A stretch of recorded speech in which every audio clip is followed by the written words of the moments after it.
Adaptive radiation refers to.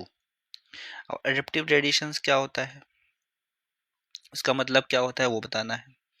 देखो, adaptive radiation होता है कि जब कभी एक जगह हो जहाँ पे कि स्पीसीज वगैरह रह रही हो, अचानक क्या होता है ये नए फूड की खोज में जो है बाहर निकलती हैं और एक नए जियोग्राफिकल एरिया में पहुंच जाती हैं। तो एक स्पीसीज यहाँ पे आ गई, कोई एक स्पीसीज यहाँ पे आ गई, कोई स्पीसीज एक नए जियोग्राफिकल एरिया में आ गई। ठीक है, तो यहाँ पे फूड सोर्सेज अलग हैं, ठीक है, और दूसरे एनवायरनमेंट कंडीशंस अलग हैं।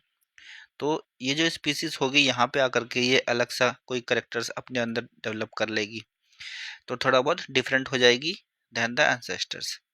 ठीक है, तो ये जो एंसेस्टर्स मान सकते हैं हम इसको। ठीक है, यहाँ पे जो ओरिजिनल स्पीसीज है बाद में गई होगी कहीं और, जो बाद की जो स्पीसीज बनेंगी वो थोड़ा बहुत इनमें चेंज आ जाएगा। ठीक है, पर सिमिलरिटी देखने को मिलेगी एंसेस्टर से, पर एक नया चेंज आ जाएगा अलग इन्वायरमेंट में रहने की वजह से, अलग फूड सोर्सेज होने की वजह से, अलग हैबिटेट वगैरह होने की वजह से। तो उसको हम कहते हैं अडेप्टिव रेडिएशंस, कि जब एक स्पीसीज की मल्टीपल वैरायटीज बन जाए मल्टीपल जगह पे रहने की वजह से, मल्टीपल फूड रिसोर्सेज अलग अलग तरह के एनवायरमेंट्स की वजह से, तो उसको कहते हैं अडेप्टिव रेडिएशंस। अब इसका मतलब क्या है, ऑप्शंस देखते हैं हम।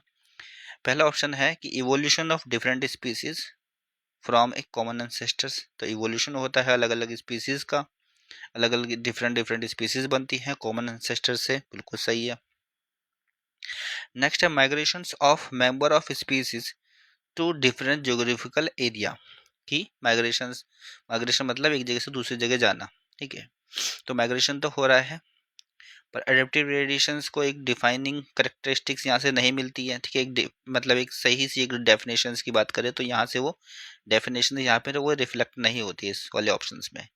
इतना तो चलो वो बता रहा है कि हाँ माइग्रेशन तो होता है अलग अलग जोग्राफिकल एरिया में, बट अगर अलग अलग जोग्राफिकल एरिया में गए तो ये तो माइग्रेशन ही हो गया नॉर्मल। ठीक है, power of adaptation in an individual to a variety of environment. अब यहाँ पे इंडिविजुअल की बात कर दी गई है, स्पीसीज के डाइवर्सिफिकेशन के बारे में बात नहीं करी गई है। ठीक है, तो ये वाला ऑप्शन भी रॉन्ग हो जाता है। नेक्स्ट है adaptation due to geographical isolations. तो ज्योग्राफिकल आइसोलेशंस यहाँ पे देख रहे हो कि हुआ तो है, बट इसको अडेप्टिव रेडिएशन नहीं कहा जा सकता है ना। ठीक है, अडेप्टिव रेडिएशन कब कहा जाएगा, जब स्पीसीज जो होगी वो इवॉल्व होएगी। ठीक है, अलग अलग जगह पे जा करके कॉमन एंसेस्टर्स होगा उसका कोई एक, तो उसको कहा जाएगा कि ये अडेप्टिव रेडिएशन हुआ है। ठीक है,